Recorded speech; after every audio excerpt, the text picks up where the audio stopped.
Basically, thanks everyone for joining in. Today's Tech Talk will be on the update to EEMUA 191, revision 4, which will be delivered by Andy Brazier, who was key into them updates to that guidance. Just some other things before we get going. We have a number of Tech Talks arranged for the remainder of the year. We've got one next month by Brazier, which is around their new methane gas camera. We've got ITI doing one on real-time analytics on the month after. We've got Emerson, who are going to do stuff on control valves. We've got Capula, who are doing a piece on cyber security. We've also got Anderson Hauser, who are going to come in and give a tech talk on some field instrumentation, which is yet to be decided. Just some other things to know from the InstMC. The actual awards night, or dinner as it's known, has been confirmed as being on Thursday, the 9th of October this year, which is always a good night in the calendar. So yeah, just before we get going, I am recording this, so if you can please keep your mic on mute, and then we will open this up to Andy at the end for the Q&A session. So over to you, Andy. Okay, thanks, Chris. Yeah, afternoon, everybody. So I'm going to switch my camera off and start sharing my screen. Chris has introduced this presentation very quickly. Just a quick bit about me. I'm a human factors consultant. I guess I started as a chemical engineer, but I've been in human factors for probably 30 years now. The last 20 as a freelancer. Working mainly in oil, gas, chemical type industries, process industries. I'm based in North Wales, live in Llandudno, but obviously my work takes me out and about quite a lot, or it used to, more Teams calls. But the main interest for you today was I was the lead author of the latest edition of EEMUA 191, which is the alarm management guidance document. So we're now in our 4th edition. And that was published at the back end of 2024, so I think November 2024. So really, presentation is mostly about the guide, maybe what's changed, what hasn't, but a bit more, just a bit of background about alarm management in general. A quick summary of me, but yeah, a chemical engineer. 25 plus years. I'm a chartered member of the Institute of Ergonomics and Human Factors. It's also worth noting I was the lead author of EEMUA 201, which was published back in 2019. May be interesting to some people that I'm also writing a book now for the CCPS, which is the Centre for Chemical Process Safety, part of the American Institute of Chemical Engineers, looking at operating procedures. So I think most people here will be familiar with EEMUA 191. It was quite a lengthy process to get to the 4th edition. We got quite a lot of feedback from the third edition, and it went through quite a lot of reviews. We did our best to address the comments we've had over the years. I can't claim that we covered everything. Now, my view of the 3rd edition of 191 was that actually the content was largely correct. It answered most of the pertinent questions, but it wasn't a very easy document to use. Some of the content was duplicated, and there was actually, when you read it carefully, there were quite a few inconsistencies. I did set out to make it a more succinct document and was partially successful. But as I'm sure you're aware, that writing shorter documents is harder than writing long ones. But we didn't reduce the page count from about 250 pages to about 200. So it's still a substantial document. And I suppose that's a key message, that alarm management is a tricky subject. There's no shortcuts to it. I mean, the reasons we updated it. Also, there's been changes to, when we published the update to EEMUA 201, we saw that we really need to do some updates to 191 as well. And the standard, particularly IC 62682, had been updated. So there were some technical reasons that 191 needed to be updated, but also it was an opportunity to hopefully create a more usable, more user-friendly document. So yeah, we reduced the page count to a certain extent, and I would like to think that there's a fair amount is in the appendices, which are now a useful content. So things like templates that you can copy and use for yourself. You know, an example alarm rationalization procedure is now as an appendix. So rather than just general guidance, we've tried to provide some content that you can lift and use pretty well straight away. I mean, back to actually why is this an important subject? And I suppose why is it still an important subject is, I guess, is because we're still not getting it right. We need to manage alarms to avoid unnecessary and nuisance alarms. So the term unnecessary alarm is something that's been introduced to this latest edition because in the standard 62682 it has quite a specific definition of a nuisance alarm. Introduced unnecessary as well, that we know that over the years we've configured a lot of things as an alarm that shouldn't have been, and that's still one of the tricks that we're missing often, that when we do our alarm rationalization or reviews, we still keep alarms that shouldn't really be there. We try and use prioritization to address that, and that's not really the right thing to do. So avoid alarm floods when things start to go wrong, but more importantly, we want the operators to be able to work more proactively. If we keep bombarding them with alarms, they're always in a reactive mode. And that's not what we're really paying them to do. We want them to be more proactive, avoid the problems in the first place. That should, from a human factors perspective, reduce the stress on the operators and fatigue. They're not dealing with alarms all the time, that annoying noise and the whole rigmarole of trying to find out what's going on. And but we're not eliminating all alarms. They've still got an important role to play. So if we get our alarms managed properly, the operator should be able to detect situations much more quickly and reliably, accurately, work out what's going on, diagnose, and put in better response. So ultimately, one of the outcomes is we should be relying on our safety instrumented systems less often. We'll have less trips because the operator has been able to intervene to avoid that problem from escalating to a trip. The guide is intended to assist you on your alarm management journey, but can't do it for you. Whatever your situation, whether you're looking to improve an existing system or introduce a new one, you need to understand the role of alarms and what the consequence can be of tolerating a poor system. You have to understand which regulation standards and sort of local policies apply to your site. So I think some people would like EEMUA 191 to be your alarm philosophy document. You could just take it off the shelf and apply it. It's never going to work that way. It's such a wide, yes, it's a global document, and it's to be applied to so many different companies in so many different industries. But it goes beyond the standards. The standards kind of tell you what to do, and the aim with the guide is to help you to tell you the types of things you can do to comply with the standard. So it goes quite a lot further than just saying what you need to do. But a key message to get through is you need to have a good philosophy document. And there is a template in the guide now that can help you with that, but it has to be tailored to your specific requirements.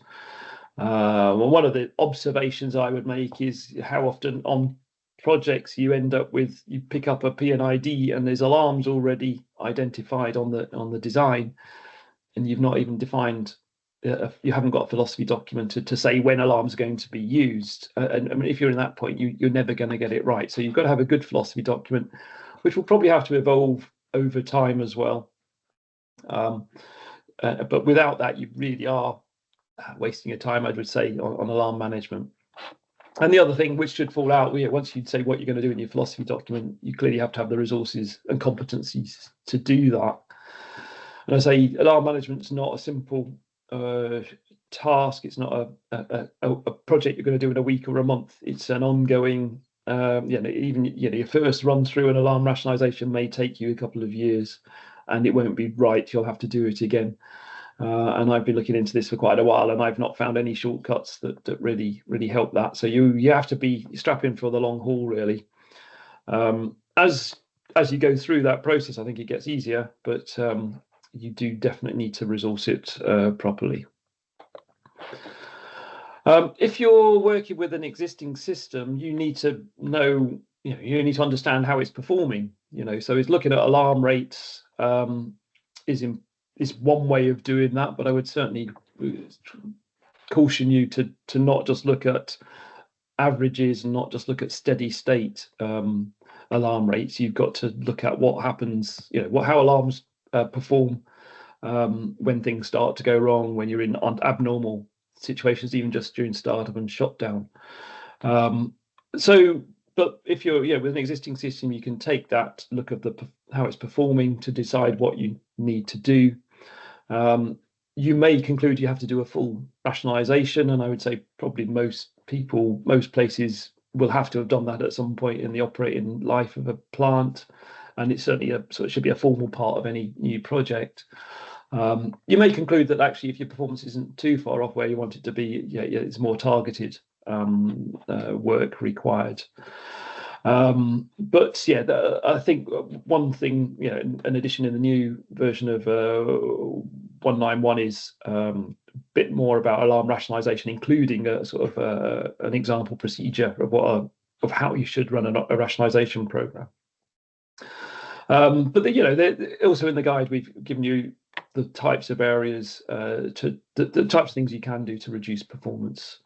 You also need to have a business case for change, and I guess it's been an interesting sort of couple of decades that the use of, or the introduction, or the better understanding of the role of safety instrumented systems almost can be sort of taken to imply that actually everything's automated and we don't need the operator there anymore. So does it really matter if the alarms are performing well or not? And I would actually, I don't know if people actually think that way, but sometimes decisions seem to be made on that basis.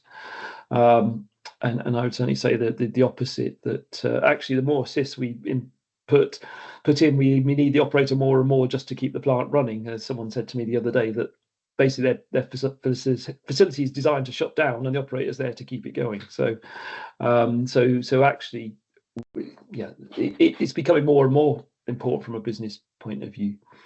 But ultimately, whatever you do with an existing system, you have to have a robust management of change process. But equally, that mustn't stop you making changes. I think a lot of companies have it's become so difficult just to change an alarm that they never really get to making the improvements that are needed. If you're working with a new system, you're coming from a different starting point.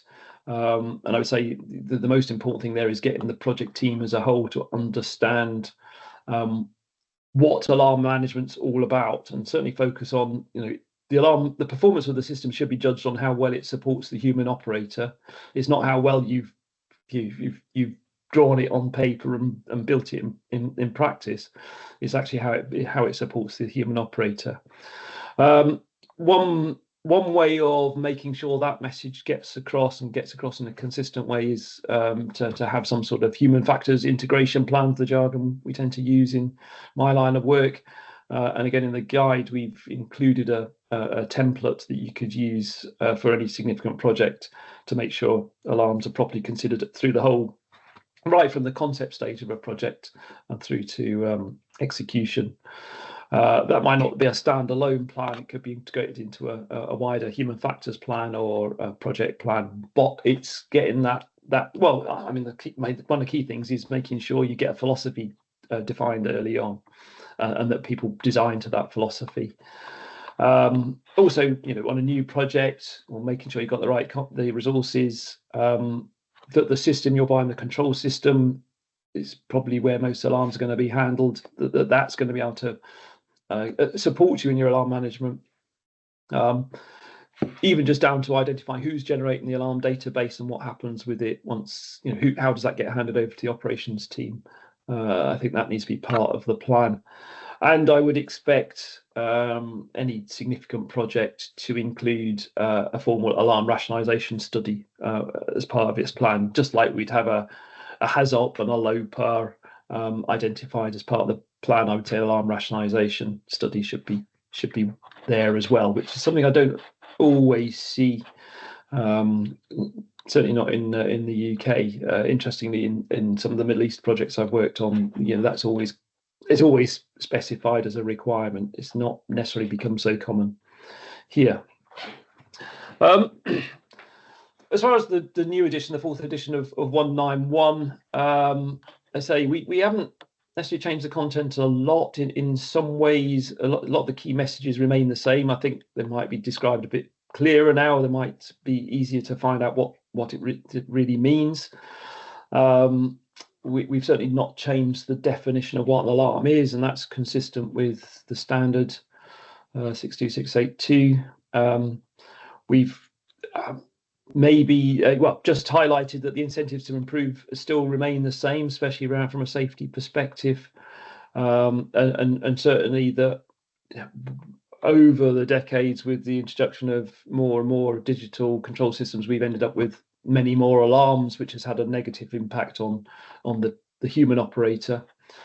We also recognise that most alarms are handled by the basic process control system, so a low integrity system, but it does create a debate, and we've touched on it. I wouldn't say we've necessarily answered it entirely, but in our LOPAs, we tend to be a bit reluctant to take too much credit for alarms, but the danger with that is that we then end up with more automated systems that increased complexity of the system makes it more difficult to actually operate it in many cases. So I think there is some discussion there that if we can get the normal alarms managed better, we should be able to take, whether it's formal credit or some, at least make some allowance for the fact that a good alarm system is going to help you operate your system safer. Some of the content that we just haven't touched at all between the third and fourth editions, some of it might appear in a different place in the document, but it's not really changed, is things like the core principles of usability, safety, performance monitoring, and investment in engineering. They still underpin the document. The alarm system life cycle, which is very clearly defined in 62682. We've kept that reference as well. The types of alarms that you're going to have, whether absolute deviations, that type of thing, the list there is exactly the same as it was before. The main principles of how you decide the set point, the technical aspects of the design of the instrumentation, the way you display alarms to the operator via enunciators, lists, and in the graphical form. We assume, or we worked on this, that the basis of that stays the same, and mostly around the logical processing as well. That content hasn't really changed at all. So those items that you're already familiar with still remain as they were. Other areas, so what performance, the types of things you can do to make sure your system's performing or understand how well it's performing hasn't changed. So things like how you avoid repeating alarms, the monitoring metrics, the KPIs, they're pretty much the same. We've still got this chart here that you can use to decide whether you're robust, stable, or reactive. Questionnaires that were in the previous editions are still there. Some of the specifications and some of the information about intelligent fault detection has remained. We had a discussion about that because technology is moving on quite quickly, especially with AI coming in. So I suspect that will change in the not too distant future in practice, but we couldn't find anything for last year to put in that really made any difference to what had already been said sort of 10 years ago. So we've included it, but it's a caveat there that we do recognise technology is moving on quite quickly. A few things where we've changed. So things like in the previous edition of 191, it included quite a lot of content about managing alarms for batch and distributed processes. The implication was that they're different to other types of process, so your continuous refinery or your continuous gas processing plant, for example. And what we tried to show on this plot here, that that the challenges can be a bit different for a batch versus a continuous plant, in that a batch might swing to close to its limits more often than a continuous process can. But when we actually delved into what was being said about batch processes, we found that actually a lot of what was being, the terminology got used quite loosely, and what was being called an alarm in the previous edition probably should have been an alert or a prompt, which I'll talk about in a minute. So actually, when we sort of broke it down, a continuous, so a batch process is actually the safety limits don't really change as part of a batch. Some of the operating, the normal control limits might change, but that's not really where we should be using alarms. So we felt that we concluded that the sort of identifying batch processes as something completely different wasn't realistic, especially when you think about even a continuous process does not operate all the time. A continuous process is like a batch process over a very, very long time, and during startups and shutdowns, there's the same sort of issues occur. So actually, those differences, we've kind of taken the more general learning. So there's some good stuff written about batch processes that actually should have been applied to continuous processes as well. Similarly, with the geographically distributed, if you've got a system spread over miles or tens of miles, it does introduce some systems, but actually most process plants are distributed in some way. They are over quite a large area. So there are some specifics. So I know some of the utility industries, for example, they have lots of unmanned sites, and the way you manage alarms on those does throw up some specific issues. But again, most of the general principles should apply whether it's a distributed system or a locally operated system. So we have taken some of that sort of what appeared to be a bit of an artificial distinction out of the guide. I mentioned alerts, prompts just now, and to my mind, it's one of the key things. If you can get a good understanding of what an alarm is and then what shouldn't be an alarm, I find that people start to see it a bit more, and your alarm rationalization, your alarm reviews become a lot more useful. So by having clear definitions, it allows you to say, well, this has been configured an alarm up until now, but actually it doesn't satisfy the definition. It doesn't require a timely response from an operator, for example. It could be an alert. So an alert is something that's a useful piece of information. It's good for an operator's situational awareness, but it's not reliant on an immediate or a timely response there. The reason this is useful is people have often come across an alarm and say, well, we know it doesn't satisfy the definition, but we feel we don't want to delete it.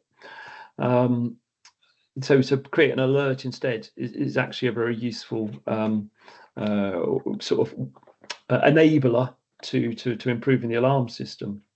So I guess it's kind of ironic. We've got an alarm management system, but we're now talking about alerts and prompts as well. But they are generally handled by the same system, by the PPCS.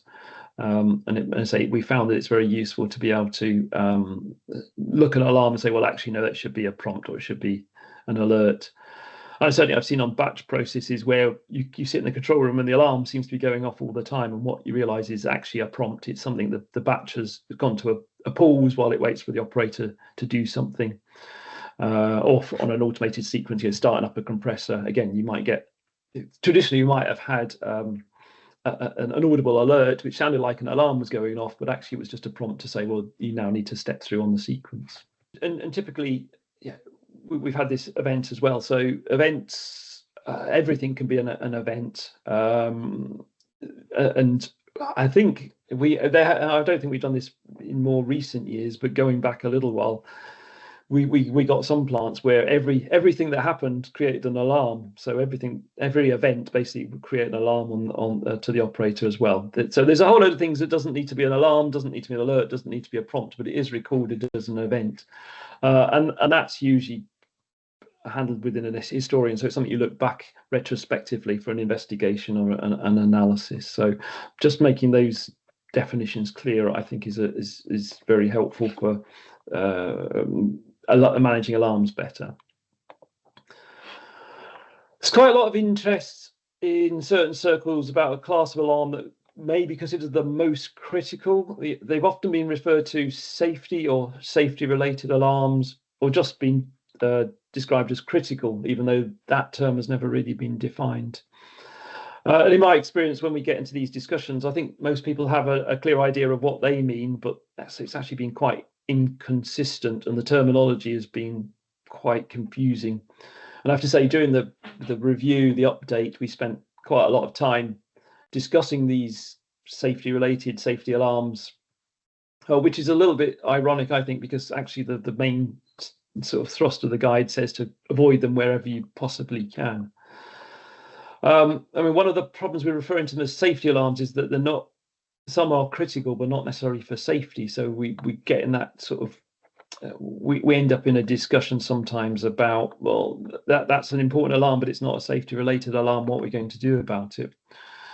And interestingly, when we looked at the latest edition of IEC 62682, it was sort of using highly managed alarms and safety alarms. The terminology got used a bit interchangeably. So from all the lengthy discussions we had, we came to the conclusion that the term highly managed alarm was a better solution. But by identifying that we might have highly managed alarms for a number of different reasons, safety just being one of them, the environment being another, but equally asset protection. I think if you've got a really expensive compressor, you should be able to have an alarm, a critical alarm, that warns the operator that if they don't act, you're going to break that compressor. So we call it highly managed, and it needs to be managed effectively from an asset point of view. But you don't want to tell your safety regulator about it. It's not something that they're interested in. So this HMA, sort of differentiating the different HMAs, highly managed alarms, looks like it's going to be a useful way forward. And you might still want to call your HMA-S a safety-related alarm if that's the terminology you're familiar with. But from a generic point of view, it appeared that the highly managed alarm was a better sort of terminology to use. And in the guide, we're quite clear about what it means. If you're deciding an alarm's a highly managed one, the design, the maintenance of it, through to the operator response, all requires additional attention. Usually because it's either the last line of defence, or because there's no safety instrumented system or equivalent, or it's part of the last line of defence because you can't engineer a SIS with a sufficient reliability. So it's far more important that the operator responds to these. And one of the things is, because they're to be relied on, handling them through a low integrity system is probably not appropriate. So your BPCS might not be have the required level of integrity, so you need to be looking at handling them through a different system. So the guide goes into a fair amount of detail for that. I touched on it before that people are interested in what credit can we take for alarms, particularly in our functional safety studies and our LOPAs, and would have quite liked to put a bit more in the guide, or certainly some people wanted quite a lot of information about this, and again, it's something else we discussed in quite a lot of detail, and actually in the end we found that it actually turned out to be quite a niche application, and it's really a functional safety issue. So we might have sloping shoulders to a certain extent, but say if you're really interested in how much credit you give to an alarm response in your LOPA study, is to look back at your functional safety procedures, not expect EEMUA 191 to resolve that. It gives some indication, some help. It maps out, if you are going to take credit, how you need to configure that alarm, how you need to engineer it. But actually, what number you give it in your LOPA study, that's your functional safety side. That's not alarm management, is our conclusion. So one of the key messages we want to get across though is that when we're talking about alarm response, we're not just talking about pressing the button to silence it. It requires, it's not a 2-second response. It might be a 10-minute or a 20-minute response. So we have covered in the guide what we mean by alarm response, so you can take some reasonable view on where you can take credit or where you can't. And and in all this debate, what we found was we had some people saying, well, experience shows our operators can handle many alarms an hour and we don't have any problem. And other people saying we can't take any credit for a response to alarms because people are unreliable and we can't rely on them. And we're pretty clear that something in between is the right answer. But also pretty clear that taking no credit really, being too conservative about it is not really going to get us the best solution, or we don't think it would do. I've just used this now to raise the human factors side and pointing out people are fallible, and that's something certainly us engineers are sometimes get a bit hung up about, that people get things wrong. But on the other hand, people have remarkable capabilities and still proving difficult or impossible to replicate in automated systems. And people are very good at recognizing visual patterns and noticing minor changes. And their situational awareness is far greater than we currently can manage in any sort of computer controlled system, just right down to overhearing a conversation in the corridor, knowing what the weather's doing, remembering something that happened 10 years ago.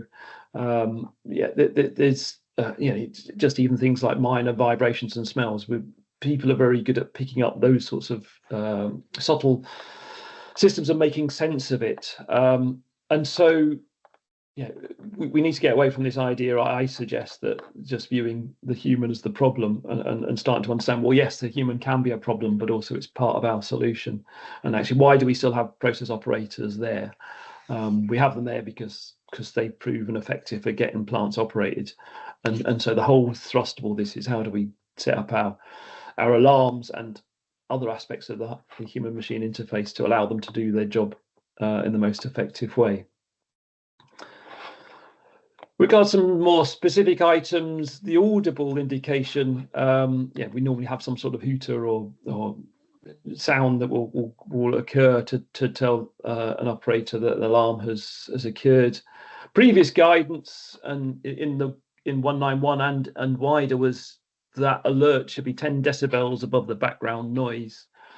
Views on that now is that actually 10 decibels above background is quite loud and quite startling and stressful. So we certainly wouldn't expect that level anymore, maybe 2 or 3 decibels above background. In fact, we got some comments saying that an alarm could be at the same noise level as the background if the sound type was different. I wasn't so sure about, I wasn't as bold enough to go for that. I think that needs a little bit more thought about it, or more studying, but a couple of decibels should be enough to make it noticeable. Also, studies suggest that people can differentiate between a large number of different sounds, and so we could use that in theory to prompt an operator so they know what the alarm is before they've even read the description. Again, I was a little bit skeptical about that, and I think in practice we find maybe up to 4 different sounds it works quite well. And to be honest, if you manage your alarms well, the operator should get so few alarms that we don't even need to differentiate them by the sound. They'll know every time an alarm, they will have the time to deal with every alarm. We don't need to give them a different sound for different priorities, for example.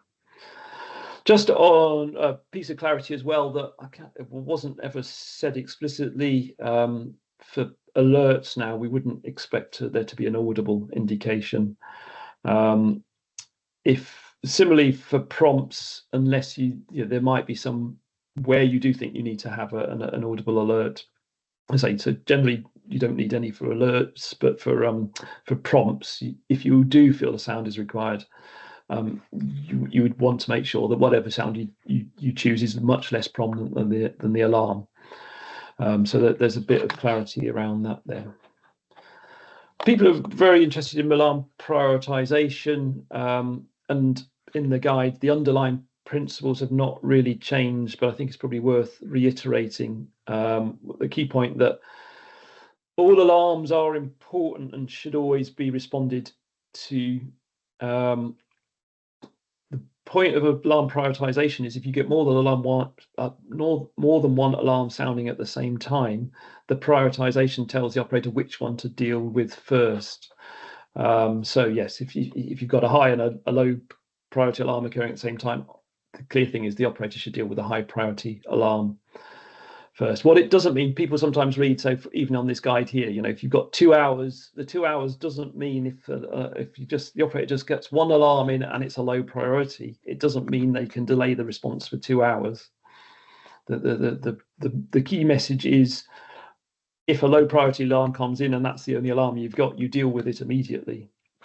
So that delay is only if you've got other more important things to deal with first. So this is why differentiating with alerts, for example, can be very important, because people have sometimes said, well, we know that alarm doesn't really fit the definition, but we'll make it a low priority, and then it's taken the problem away, and it hasn't. It's kept the problem there because of a misunderstanding of how prioritization should be used. So the underlying principles actually haven't changed in the guide. Some of the guidance, some of the examples have changed, and I'm hoping they're a bit more useful. Some of the examples in the previous edition weren't really consistent with what the underlying message was as well, so they've had to be taken out of the guide. Talked about alarm rationalization. This is definitely something we've said a lot more about in this edition of the guide than was ever said before, and we've defined it as a formalized study that looks at how the system is arranged. It's not just about prioritizing the alarms as well. So one of the key messages is deleting the unnecessary alarms. And I think that's something that people often overlook when they get to an alarm rationalization. They just assume the alarm database is the same number of alarms is going to be retained.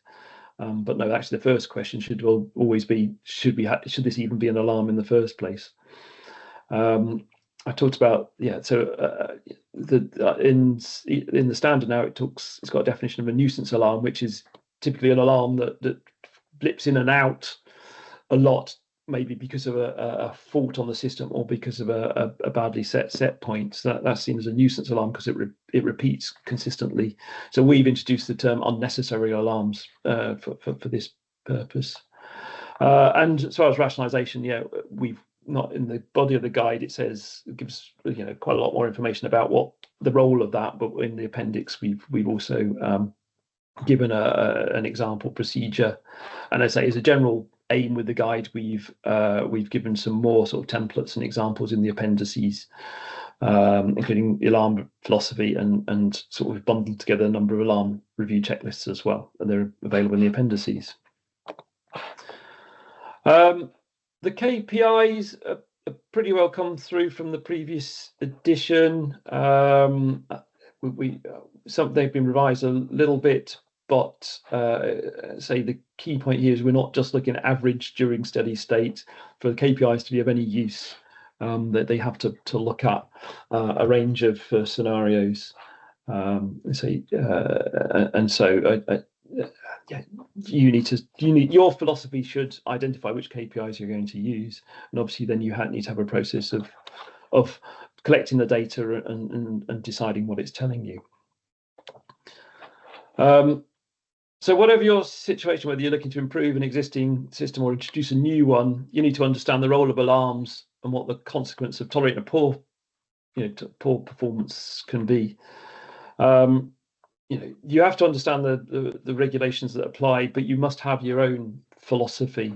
There are many aspects of alarm management where there's no right or wrong solution. It's not that straightforward.